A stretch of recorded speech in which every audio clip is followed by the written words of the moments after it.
We got Cephalo Squad versus Splashdown Crusaders in a battle of the two teams trying to continue with their groove and their rhythms. I'm Kyo and I will be leading you through the broadcast here this evening. Alright, 10 missiles being popped. And as I mentioned, the last 30 seconds had to be crucial. Red Gem takes out one. The Crusaders did lose 3. This is gonna leave a lot of openings for the rest of the rest of Cephalo Squad. But Red Gem takes out 2 in return. Now the 30 seconds come in. Who will win these fights?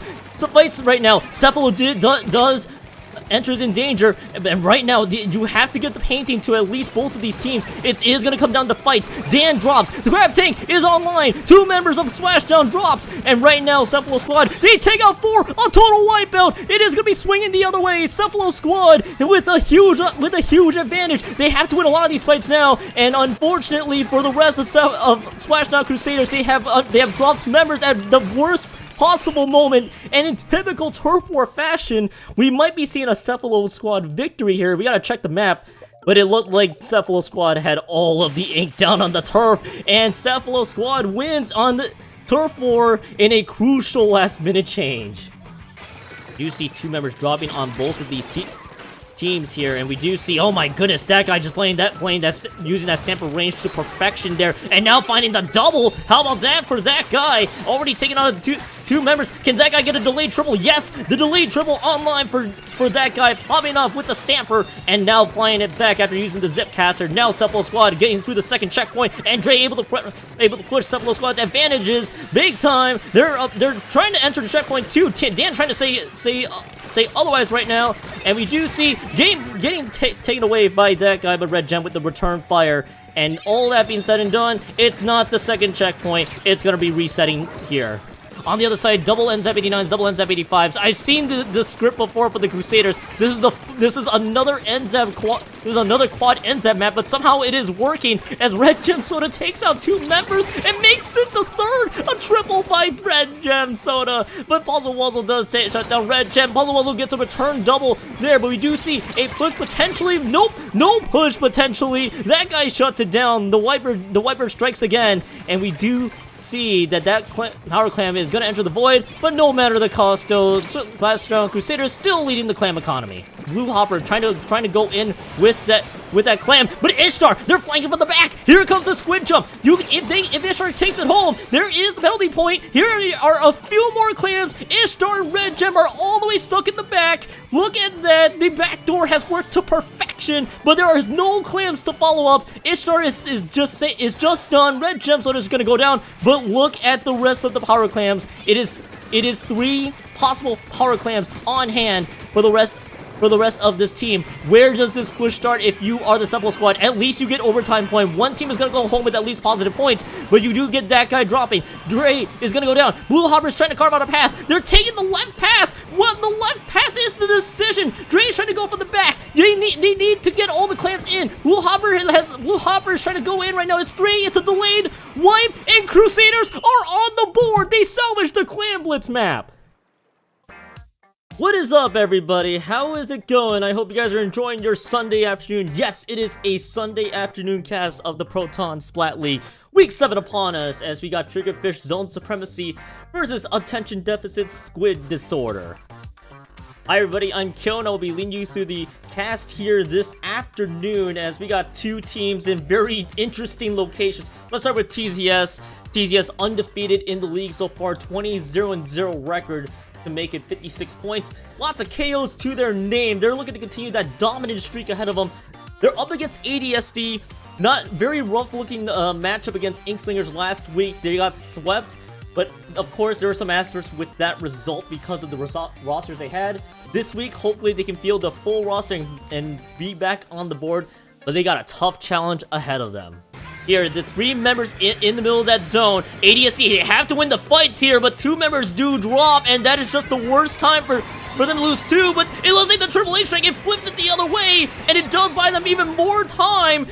And Mewtwo is kind of in the position where they can flank, and Mewtwo takes up victory. 4 trades. It's 2 members down, though, for ADSD. DRF drops, but there's the 3rd member dropping. Eggy goes down to delayed team wipe, and TCS could still taking full dominance.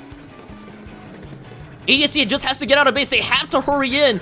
and see if they can flip the zone in their favor. TZS wants to deny them. You got the 10 missiles. They do take out the Ink Rush. This might be this triple H-Strike has to neutralize. It does neutralize, and it again flips point in their favor. The ADSC is still hanging on. The triple H-Strikes are just so well placed. But it looks like they're going to use this bubbler to a very aggressive standpoint. TZS is just doing their best, is trying to lock them out, but with no room to work with. Mewtwo is dropped by Victory. Kraken responds, a total wipeout. Already TZS has wiped them out. It is going to be 2 checkpoints coming into the third, as Vapor's the only one on the tower. Trizuka being dished out. And it looks like it's just a full-out pressure. We're gonna pretend we didn't see that Mewtwo as Mewtwo runs into the Splat Bomb. Victory is just trying to jump right back into this tower. Already onto the third checkpoint. 2 members drop. Victory does take out the remaining members. The rest of TZS, they have to retreat back, but they take out Victory. It is gonna reset the tower just a bit to hopefully buy ADSD more time, but ADSD is continuing to drop members left and right. And what we could be seeing right now here is possibly the third checkpoint. Board's still trying to fight right back, and it is going to be entering the third checkpoint. The big bubbler just trying to secure this push all the way home, and it will be TZS winning Tower Control Scorch Gorge, securing the set against ADSD. Now we're gonna see what can Smork do with this Rainmaker. Playing very defensively, allowing the rest of TZS to fight in. Already going on the out of bounds marker, but that might have been the case there as TZS wipes out the rest of ADSD. And now you have the Rainmaker. They're trying to push right up ahead. DRF goes down. Smork trying to play very aggressive with this push, but already too far ahead from their teammates, and ADSD punishes them accordingly. Only 4 more points remaining on that side. Mewtwo with the big bubbler to keep everybody safe, but going way too far out and is taken down by a 4 Splat Bomb. Kraken going down is going to help matters, but the Junior also goes down on their side. Good chunk of their painting going down. They lose the Slosher as well. Mewtwo goes down. Victory outduels Mewtwo, and Victory gets a double. Victory gets a double there, but it is going to be the Rainmaker onto TZS's side. ADSD needs to take advantage. They do pick up the Rainmaker. This could be overtime. Staying in the bubbler, but Mewtwo inside the bubbler takes out ADSD, and that is gonna do it. ADSD goes down with the Rainmaker inside the bubbler, with Mewtwo taking him out, and TZS takes home the Rainmaker map. Look at the clam economy on TZS's end right now. It is 23 clams to a mere 6. So if TZS can fresh out ADSD, it's just not, it might be disaster right now. It's 2 members down. This is looking to be the opening here. But Vapor almost going down. It's 2 members down already. Where does this opening start? Well, they do catch it on one of them. It's not Vapor this time. It's the other member. As Vapor does go down, a delayed wipe. ADSD again. The defense holds. It's only 80 points remaining. Only 1 power clam. A free power clam is online for ADSD. Not a big push from TZS. ADSD still has life. How's it going, everybody? I hope you guys enjoying your Sunday evening here. We got ourselves the final matchup of Week 7 of the PSL, and it will be Sparkling Sea versus Niners Esports. Good evening, everybody. I'm Kyo, and I will be leading you through the broadcast here this evening, as Sparkling Sea is pretty much on the rise now. They are back in their winning ways after a bit of a slowish start to the season and some roster turnover, but they seem to be finding themselves back on course. Niners Esports, this is the definition of a must-win set against Sparkling Sea. Still a lot of things to deal with this group. We're gonna have to wait and see with how Niners Esports approach their matchup against Sparkling Sea. Triple X-Ray coming out here shortly, and it is going to be pressuring on a lot of these members. And the Triple X-Ray takes out 1, and Obazend takes out 2 members, and Niners Esports starts things off in danger. Sparkling Sea taking an early advantage. And can they find the rest of the members? Joker wisely retreats, but this is still a lot of coverage for Sparkling Sea if they're going to take advantage right now. 96 Gao Deckle drops on the side of Niners. Now Niners at the 30-second marker can't afford to lose too many members. Sparkling Sea knows this. They're trying to pressure them out right now. And the splash drops. They do lose the Flingza. You don't want to lose a big fight. That is a huge grab. But can Niners Esports take advantage? They're still stuck in danger. They lost 2 members right away. Crab Tank is being popped. Pretzel's trying to run for the hills. He's actually trying to contend with the Crab. Very insane decision here, and it does not work out. And the rest of Niners Esports are just a little too slow on the get-go to swing it back. back, and Sparkling Sea wins the Turf War map on Mincemeat Metalworks. On the board will be Sparkling Sea with the 2 points. Now let's see if Mathuma getting caught there. It was a good find, and now the rest of the team, they're pressuring them out, and Shadow Fox with a double onto the blaster. A wipeout ensues, and this will now be advantage Sparkling Sea as they are now trying to pressure out the rest of Niners Esports. We now see that tower is just going to be stuck in the back. The triple ink strike to pressure the rest of the team out. Omazen playing with Ranger. The splash wall comes in. Trizuka finds one. Trizuka finds the second. Trizuka finding 2 picks there. And yes, you do take out Omazen, but the checkpoint has been broken in 2. Mathumbo trying to take out Crime Man. And at this point, though, Niners Esports are at least trying to hold, but the window's starting to shut on them real quickly here, as Shadow Fox at least goes down, but Sparkling Sea gets even more points on the board. And the rest of Sparkling Sea find a few. That's Jokera dropping the second pick by Crime Man, the third pick by Crime Man. It is, of course, Butters with the Rainmaker, treating it like it's a great slaying weapon of choice. Mathumo trying to find him. Then he finds the quad with just the Rainmaker. The 5th one found by Crime Man on this Rainmaker solo push alone. Can Crime Man find any more? Can Butters find more with this Rainmaker? 22 seconds left to go. Now maybe looking to fire the Rainmaker from range there. And it looks like Butters still trying to play methodical. Now trying to jump, but falls down! Going backwards is Crime Man, and that's just the unfortunate way things go. But Crime Man caps up with a 6th kill on the Rainmaker.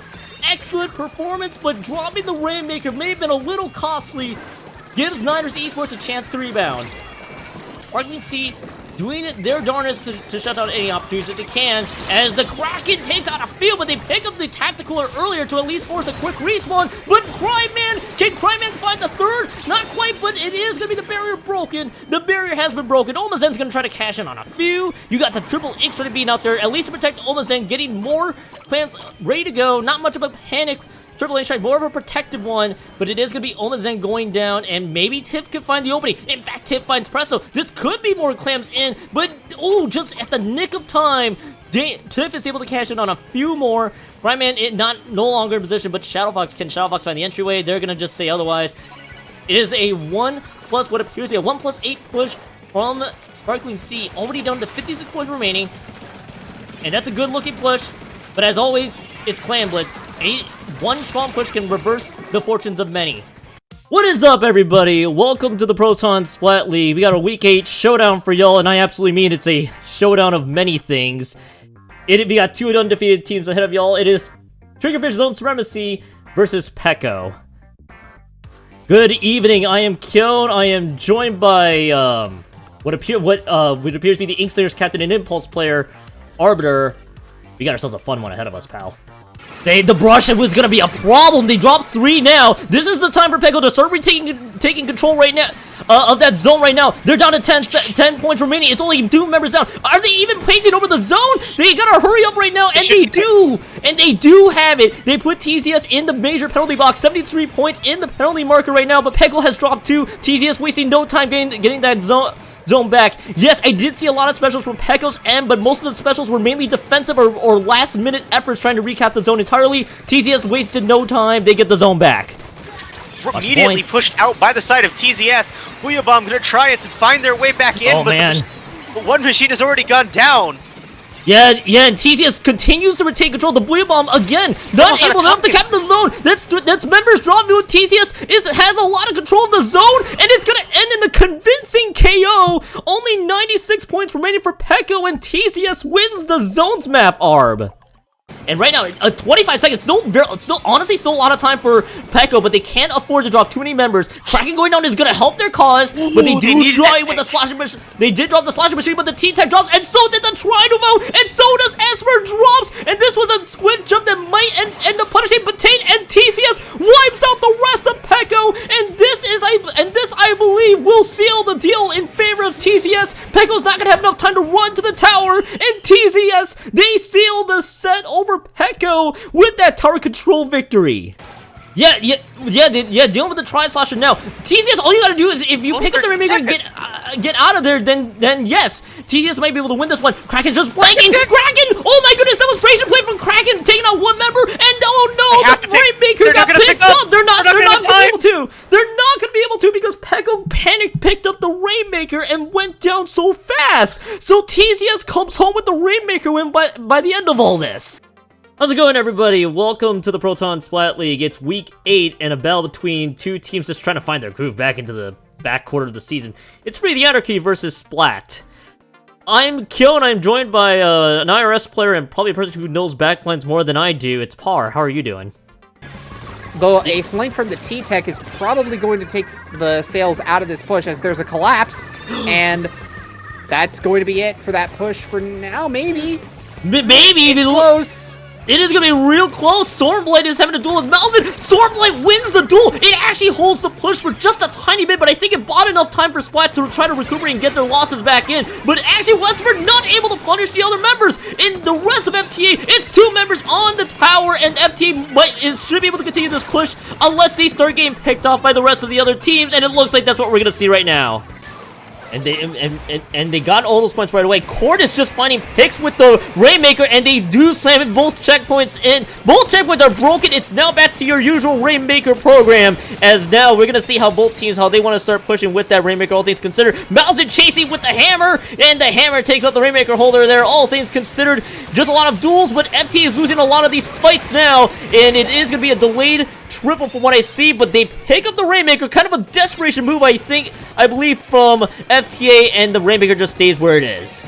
Yeah, that Rainmaker's kind of in a very wonky position there, but we do see, at the very least, FTA is trying to assert as much pain as they can down on this turf. Malzin trying to say otherwise, going from behind the hammer, and Malzin picks out 3. It is a total wipeout. Great job by the Sploosh to take out 3 members, and now they pick up the Rainmaker, but they have to reset it the other way.